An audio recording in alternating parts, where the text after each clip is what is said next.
अब एक लड़की होती है जिसकी उम्र होती है 32 साल के आसपास। वो लड़की अब एक दिन एक लड़के से उसकी मुलाकात होती है। उसके बाद जैसे उस लड़के से मुलाकात होती है, अब कुछ दिन बाद उससे दोस्ती हो जाती है। और फिर दोस्ती कब प्यारे बदल जाती है उनको पता ही नहीं चलता। उसके बाद जैसे जैसे समय बीत रहा था, उसी हिसाब से अब लड़का और लड़की दोनों शादी की बात करते हैं। अब जैसे ही शादी की बात होती है, अब फिर लड़का और लड़की के बीच फिजिकल रिलेशन बनते हैं। लेकिन ये सब होने के बाद ऐसे ये सब चलता रहता है। अब लड़की एक दिन रोते हुए थाने पहुंचती है और उसी लड़के की कंप्लेंट देती है। तो आज की कहानी। तो नमस्कार, आदाब, सत श्री अकाल। मैं रवि शर्मा हाजिर हूं एक और क्राइम की कहानी को लेकर। लेकिन आज की क्राइम की कहानी मध्य प्रदेश की राजधानी भोपाल की, और इसी भोपाल में छोला थाना क्षेत्र में मल्टी में रहने वाली एक लड़की जिसकी उम्र 32 साल के आसपास होती है। वो लड़की अपना काम करती थी, लेकिन जैसे जैसे वक्त बीत रहा था उसी हिसाब से उसकी ज़िंदगी में सब कुछ ठीक चल रहा था। उसके बाद अब कुछ दिन बाद उसके एक लड़के से मुलाकात होती है। लेकिन लड़की से मुलाकात होने के बाद उससे बातचीत होती है। अब बातचीत होने के बाद अब उस लड़के से दोस्ती हो जाती है। लेकिन जैसे ही कुछ दिन बाद दोस्ती होती है, अब वो लड़का उसको अच्छा लगता है। अब वो लड़के को भी ये लड़की अच्छी लगती है और दोनों की दोस्ती धीरे धीरे अब प्यारे में बदल जाती है। उसके बाद अब जैसे ही दोनों की दोस्ती प्यारे में बदलती है, अब फिर ये कुछ दिन बाद अब ये कहते हैं कि हम शादी कर लेते हैं। लेकिन शादी की बात अब दोनों को अच्छी लगती है। अब लड़का भी शादी करने के लिए बोलता है और लड़की भी शादी करने के लिए। अब उसी दौरान इनके बीच अब शारीरिक संबंध बनते हैं। उसके बाद अब जैसे जैसे वक्त बीत रहा था उसी हिसाब से इनके बीच कोई परहेज नहीं रहता। अब जब मन करता तब शारीरिक संबंध बनाते थे। उसके बाद अब लड़की और लड़का दोनों खुश होते हैं। उसके बाद ये घूमते हैं और जहाँ मन करता वहाँ चले जाते थे। उसके बाद दोनों काम करते रहते हैं। अब फिर एक दिन जैसे ही लड़की अब देख थाने पहुँचती है, और जैसे ही रोते हुए थाने पहुँचती है, उसके बाद पुलिस को तहरीर देती है। और फिर जैसे ही वो अपनी आप बीती सुनाती है, तब वो बताती है कि अब एक लड़का होता है जिसका नाम होता है सुधीर त्यागी।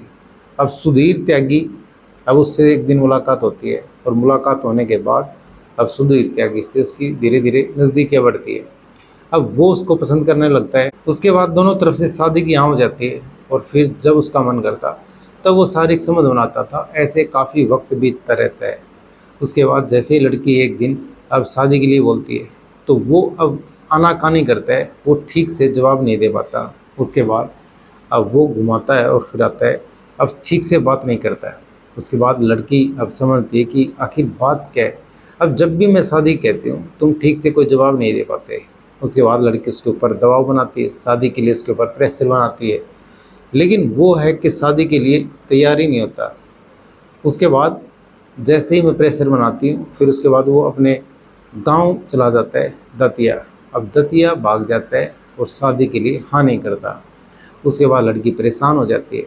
लेकिन जैसे ही परेशान होती है, लड़की फिर सीधे रोते हुए थाने जाती है और वहाँ पे तहरीर देती है। उसने उसका शादी के इजाज़त दे करके उसके कई बार उसके साथ ऐसे लंबे समय से उसके साथ रेप किया। उसके बाद अब जैसे ही पुलिस वाले ये बात सुनते हैं या फिर मुकदमा दर्ज करते हैं, उसके बाद पुलिस सुधीर त्यागी को अरेस्ट कर लेती है और फिर कोर्ट में पेश करके जेल भेज देती है। लेकिन जैसे ही कुछ टाइम बीतता है, उसके बाद अब फिर से अब उसको जमानत मिल जाती है। लेकिन जैसे जमानत पे वो बाहर आता है, सुधीर त्यागी अब जमानत पे बाहर आने के बाद अब फिर से लड़की के घर जाता है। और लड़की के घर जाने के बाद उसके कमरे पे जा करके अब उसका एक दोस्त और होता है, और वो उस कमरे के बाहर खड़ा हो जाता है। उसके बाद वो जैसे ही अंदर जाता है, अब लड़की कुछ समझ पाती, कुछ बोल पाती, उससे पहले उसके साथ वो फिर से फिजिकल रिलेशन बनाना चाहता था। उसके साथ फिर से वो रेप करता है। उसके बाद जैसे उसके साथ रेप करने के बाद अब सुधीर त्यागी व उसका दोस्त वहाँ से निकलते हैं। लड़की फिर से थाने जाती है और फिर से रोते हुए और फिर से एक बार तहरीर देती है। उसके बाद लड़की का अब फिर से कार्रवाई होती है और फिर से सारी वो चीज़ें होती है जो पहले एक बार हो चुकी थी। उसके बाद फिर से मामला दर्ज होता है और फिर से आरोपी की धरपकड़ तेज चल रही है। लेकिन जो भी हुआ, अब लड़की के साथ अब पहले उसके साथ दोस्ती होती है, उसके बाद उसकी सहमति होती है, अब उसके साथ शादी करने के लिए बात हो जाती है। अब लंबे समय तक उसके साथ संबंध बनाते रहते हैं। लेकिन जब शादी की बात आती है, दबाव बनता है, फिर वो अपने घर चला जाता है, अपने गांव चला जाता है। उसके बाद लड़की हार थक के अब थाने में जाके तहरीर देती है। अब फिर से उसको अरेस्ट कर लिया जाता है, लेकिन अरेस्ट करने के बाद अब फिर उसको जेल भेज देते हैं और जमानत मिलती है और फिर से उसका रेप कर देते हैं। लेकिन लड़की के साथ जो भी हुआ बहुत गलत हुआ। अब दोबारा उसके साथ रेप हुआ, उस विषय में अब पुलिस जांच कर रही है। जांच करने के बाद ही सामने आएगा आखिर क्या सच्चाई है क्या नहीं। लेकिन ये कहानी सुनाने का मतलब किसी का दिल दुखाना नहीं, ये किसी की भावनाओं को ठेस पहुंचाना नहीं। ये कहानी सुनाने का मतलब आप सतर्क रहें, सावधान रहें। तो कैसी लगी आज की कहानी कमेंट सेक्शन में जरूर बताएं। वीडियो को लाइक कर दे, चैनल को सब्सक्राइब कर दे, बेल आइकन को प्रेस कर दे ताकि हर वीडियो का नोटिफिकेशन मिलता रहे। जय हिंद, जय भारत।